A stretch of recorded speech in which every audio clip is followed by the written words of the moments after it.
In this DIY diary episode, we are back into Tiny Toilet and I am tackling a tiling project. Will it work out? I also have a secret giveaway in this video as well. Hello. The angle might be a bit odd on this because I'm on my tiny camera because I was going out the door. I can't get my thing out. So I want to do a tiling project. Come out. Oh my God. Got it. I want to do a tiling project and I'm just about to go over. I'm killing time. It's Sunday morning as I'm recording this, and it's you know when you have no hangover and you're up early before everyone else, and I'm literally waiting on B&Q to open, but it doesn't open until 10 and it's like 8:50. Now I'm after buying one of these because I've seen people using them online, and it's this little miter blade cutter. So you would have saw in the Tiny Toilet Makeover last week that I was cutting trim pieces and I was using like my miter box and a handsaw. Well, apparently you can set your angle on this thing. I'll get you a proper look at this because my camera I'm using isn't the best. And yeah, you can stick your trim in and cut it. But it also comes with a box of little replacement blades as well. And you can get, I'm hoping that it will cut through the tiling trim. You know that tile trim? You know it. Because I want to cut that on a mitered corner because it looks nicer.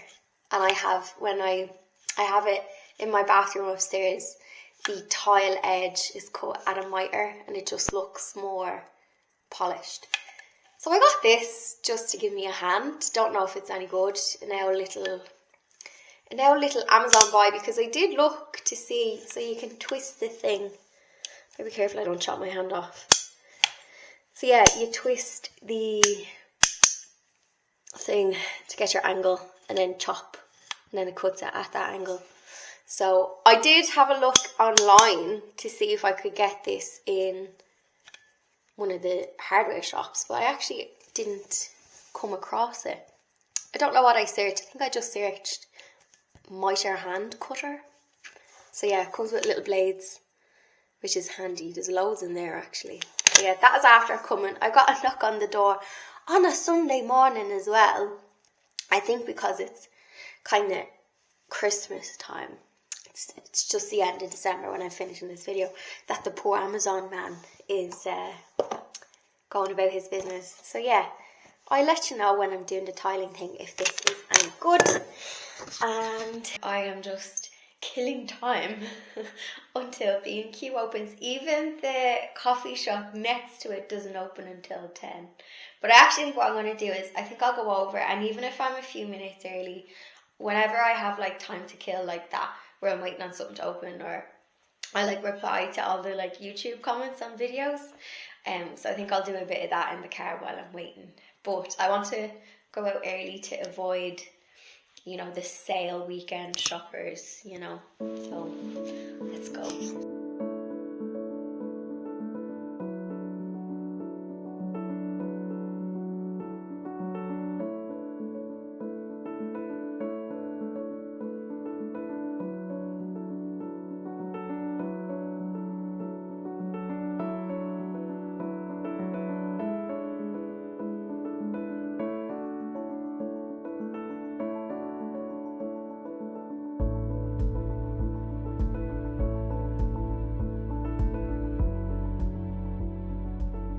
It always makes me sad to see garden centres looking a bit sad this time of year.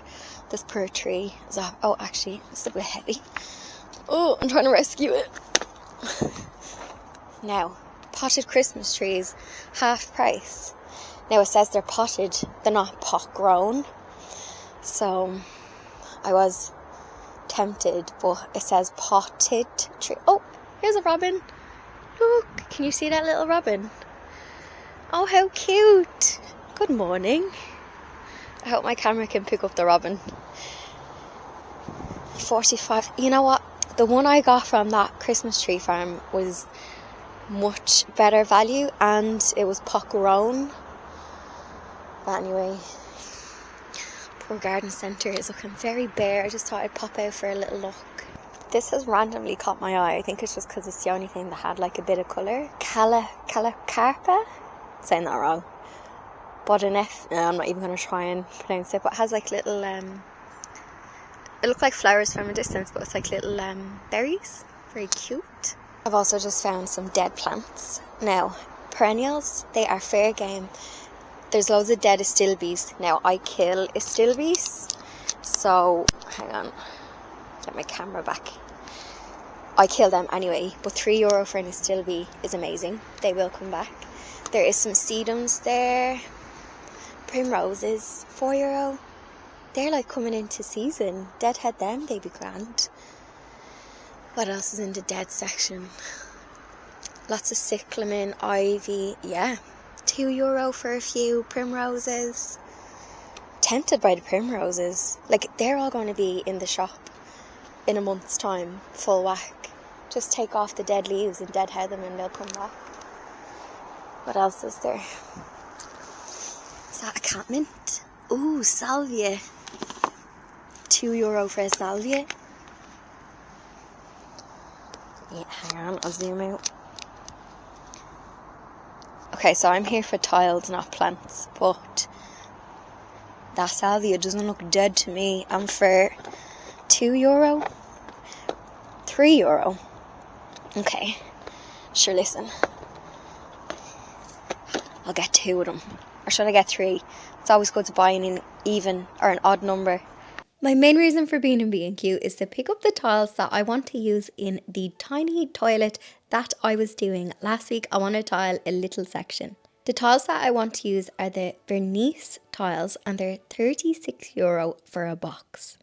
I'm going to use the 15 centimeter width ones. You can get a longer length version, but I'm going to use the slightly shorter ones. And these tiles have a bit of texture and they're kind of wavy edged, so perfect for a beginning tiling project because they have all that kind of wonky edge. I'm hoping they're going to be a bit more forgiving for my first time doing a wall tiling project. I also needed to pick up some adhesive, some grout. I already had a few tiling tools at home, so I just picked up a new sponge and I had to get some tile trim as well. I went to the B&Q that is over in Liffey Valley, and as it was a Sunday morning and it wasn't too busy because I can be a little allergic to weekend shopping, I do prefer midweek going when it's nice and quiet, but it was actually quiet this Sunday morning, so I grabbed a coffee, got caffeinated, and I actually went over to the Range because the Range is in the retail park that's right next to the B&Q one, and I haven't been in the Range in ages, and I went in to see if I could get a few knickknacks for the bathroom. I'm not gonna lie, I just wanted to have a little browse. It was that Sunday morning between Christmas and New Year's, so it was like really busy. They were kind of trying to snap it back from Christmas. All the Christmas stuff was on sale, so I was just having a little rummage. I'm sure there's going to be lots of new spring kind of decor pieces coming in, but something I forgot was how good the craft section is in the Range. Now, I normally go to the Range that's in Maynooth. There's a retail park in Maynooth, and I find that Range, because it's not as busy as the one in Liffey Valley, I don't know, it's a nicer kind of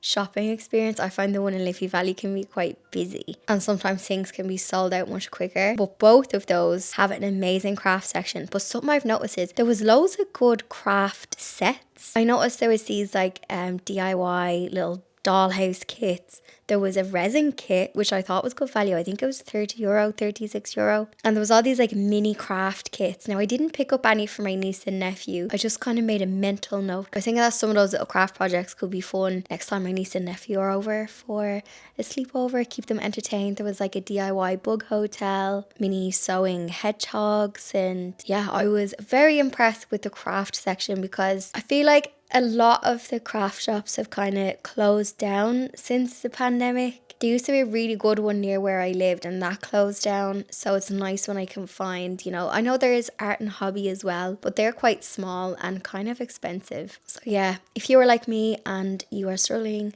to find some good craft supplies and you don't want to keep buying everything online, I highly recommend the craft section here. I also wanted to check the range because sometimes they have small pieces of furniture and I knew that they did a few bathroom bits. So I need to come up with a storage solution for the tiny toilet, and they did have some small bathroom cabinets that go under the sink. So in the downstairs toilet that I'm working on, it's quite an awkward space, but I would love to have something that could go around the pipe under the sink and that it could be like a small storage thing. So I was hoping I could maybe get something secondhand online, but I did have a look and I couldn't find anything. I think I need to go to the charity shops. They did have some bathroom storage units in the range, but sadly a lot of them were out of stock. But it was kind of good because I didn't have measurements with me, and when I got back to the bathroom I realised that some of the bathroom cabinets that they had would have been too tall. In the past I would stress myself out trying to find the perfect piece for a video to finish off, but actually it's better to wait and find something that's going to fit perfect instead of just getting something random just to finish off a video. We are not about the fast content, fast interiors, fast fashion life. If I find the perfect piece, great. If not, you'll just see it in a future video.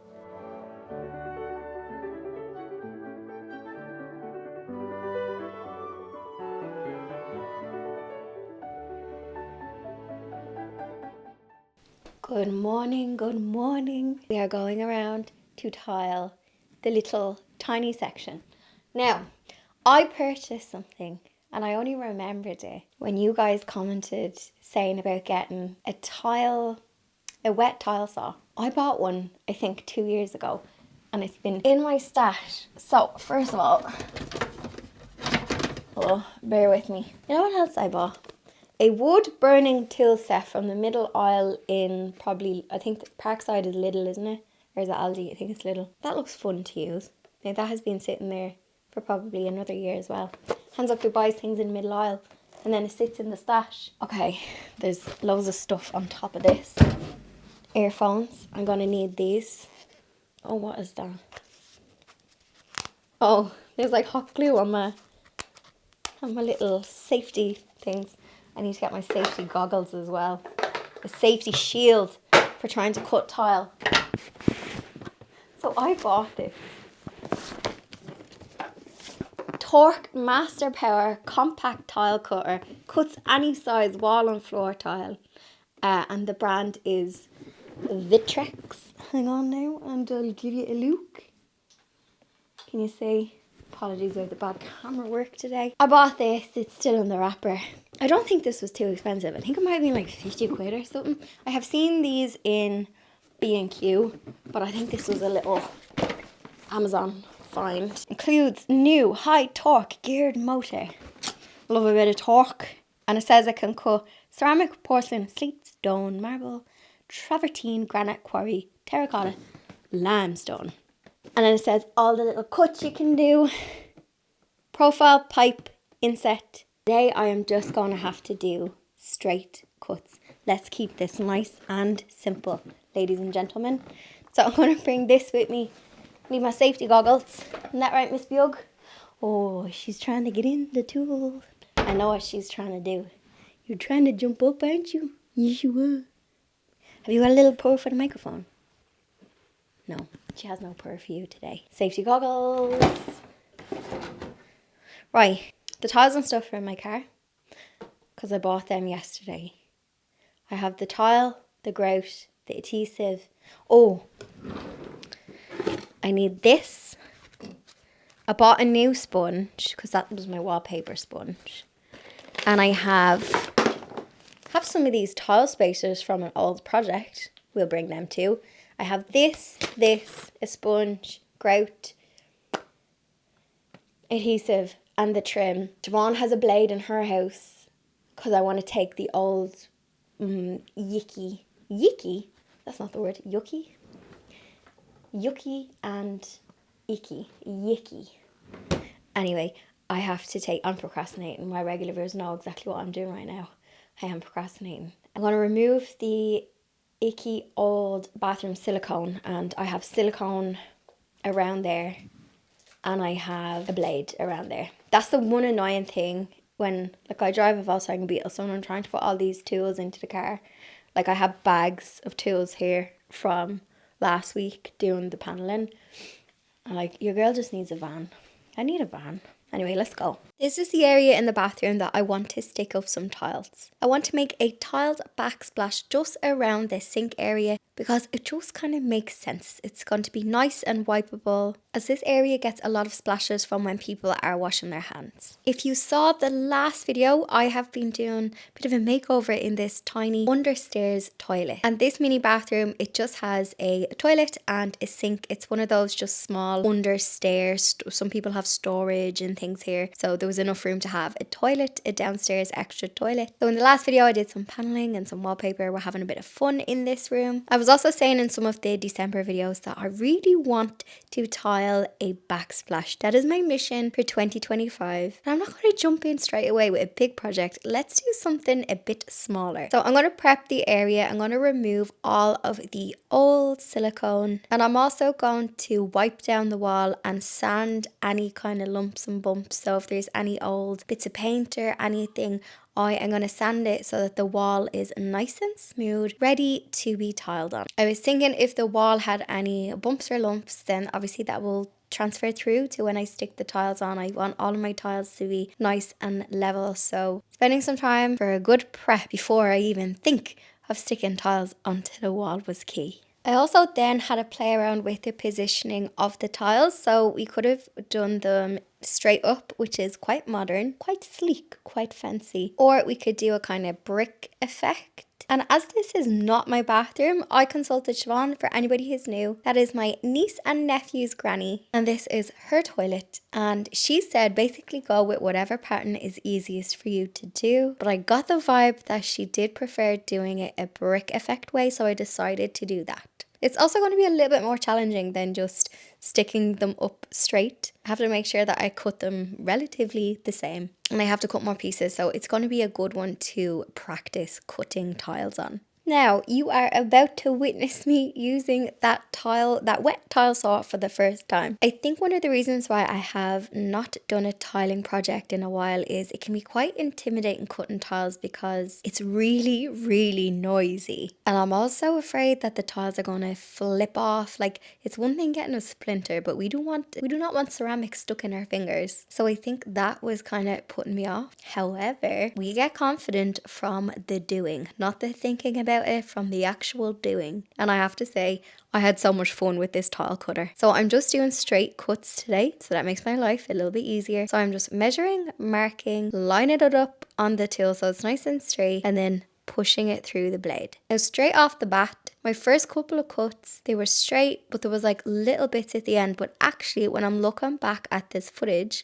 my tile saw, I should have put it on the solid ground and not this makeshift garden chair, my makeshift DIY table, because I can see that chair is slightly moving, and that's definitely going to affect the cut. If I was doing this at home, I would set it up on my working table legs thing, and I'd make myself a little workstation outside in the garden, and I'd make sure that the surface that it's on is not going to move, because I was wondering like, why is there a little piece at the end that's not perfectly straight? And I definitely think it's because I am on an uneven, wobbly surface. But you know how we like to keep it real on this channel, and I am happy to share my mistakes with you so you don't make them. Also, just like in last week's video, I have to apologize for the lighting. It was another grey, rainy day, but I was also doing this in the afternoon, so it got dark quick. So we are here with the big light on, so we've got some harsh yellow lighting, so I do apologize. When it comes to trying a new project and you're using new materials, it can be so fiddly at first, so I'm giving myself some grace and permission to just get used to working with the texture of the adhesives. I end up using a little wallpaper scraper to put more of the adhesive onto the wall, and then I have this grout smoother thingy that has the little dints on it. I don't think grout smoother thingy is the correct term for the tool, but I have to say I did find it initially fiddly, but I think with anything where it's your first time using it, I have used this before. I've tiled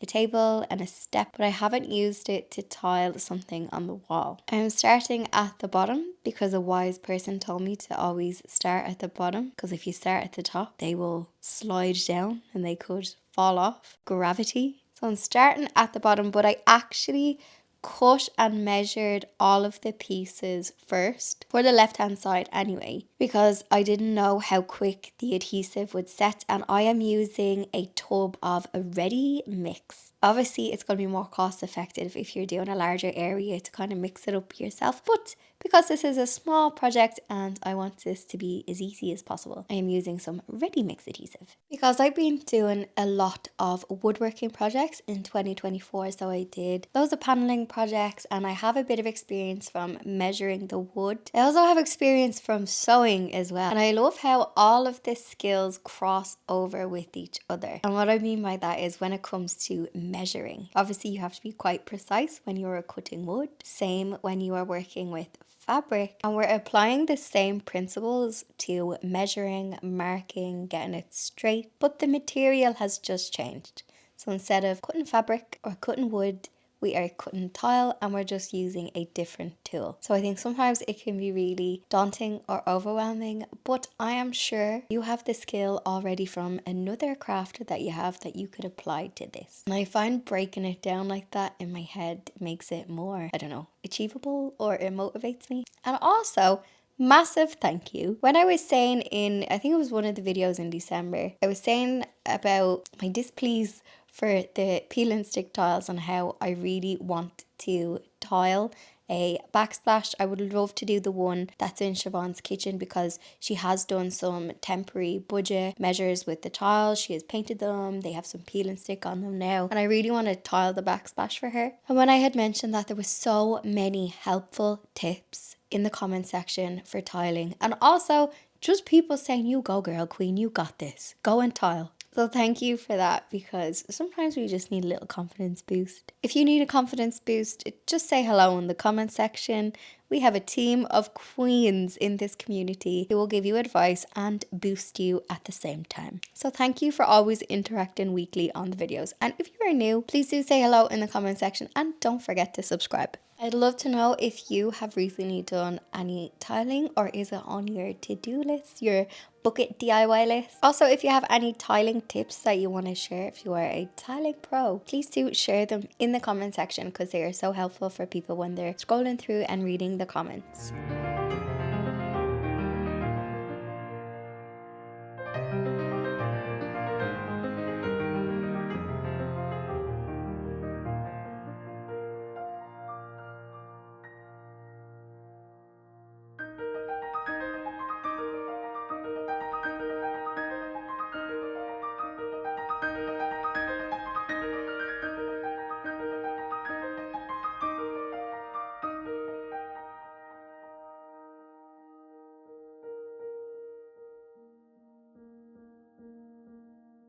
Once my adhesive was dry and I had a little test to see if I could flick off any of the tiles, I did have a fear of coming back and all of the tiles being on the floor, but they're solid. It was now time to grout, and just like caulk and wood filler, do your best and caulk the rest. Just how that hides my mistakes when it comes to woodwork. I was hoping that grouting would be the equivalent of that when it comes to tiling.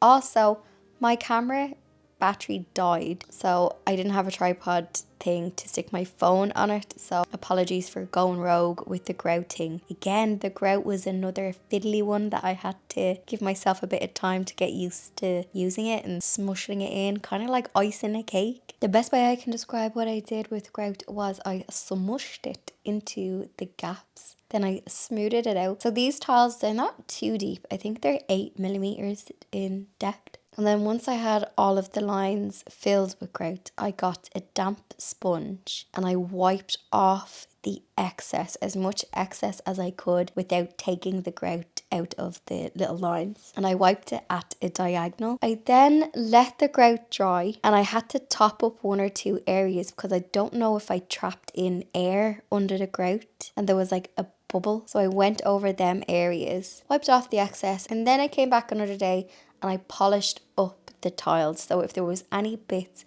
left on the tiles, any bits of grout, they came off nice and easy, and I polished up the tiles. I also ran out of a bathroom silicone sealer to silicone around the sink. This old tub that I brought from home was dried up, so raging about that. Before I share the final look of this tiny toilet and my tiling, I just want to say thank you to our channel members who give this channel some extra support and keep it going. I have a giveaway for the month of January where I'm going to be giving away 3 50 euro, dollar, pound, wherever you are from, whatever your currency, gift cards. And you can choose a garden centre, craft store or DIY shop of your choice in your local area. And all you have to do is have an active channel membership for the month of January. I will pick the 3 winners at the end of the month, and I'll pop a link if you would like to join and become a channel member in the description. Members get to see the weekly videos before everybody else, and they also get to watch them ad-free. There's a member playlist where there's over 200 videos with no ads. You also get member exclusive personal chatty videos and a 50% off discount for the online sewing course. Here's a quick recap of what this was looking like from last week's video. As you can see, this space is quite small and it just needed a bit of decorating. I added some paneling and I added some paper, and this was all leftover materials from previous projects. Gave the whole thing a fresh lick of paint, and then this week we have the tiles added, and I also picked up 2 little trinkets from when I was in the range. I still need to come up with a solution for the flooring, and I would love to find a little under sink cabinet for the storage because this is a space that gets used and it needs some storage. So I'm going to keep an eye out and see if I can get some secondhand pieces, whether it's a cabinet and also the flooring. So stay tuned, we'll share progress updates in the future. So don't forget to subscribe and cheeky thumbs up if you enjoyed this video.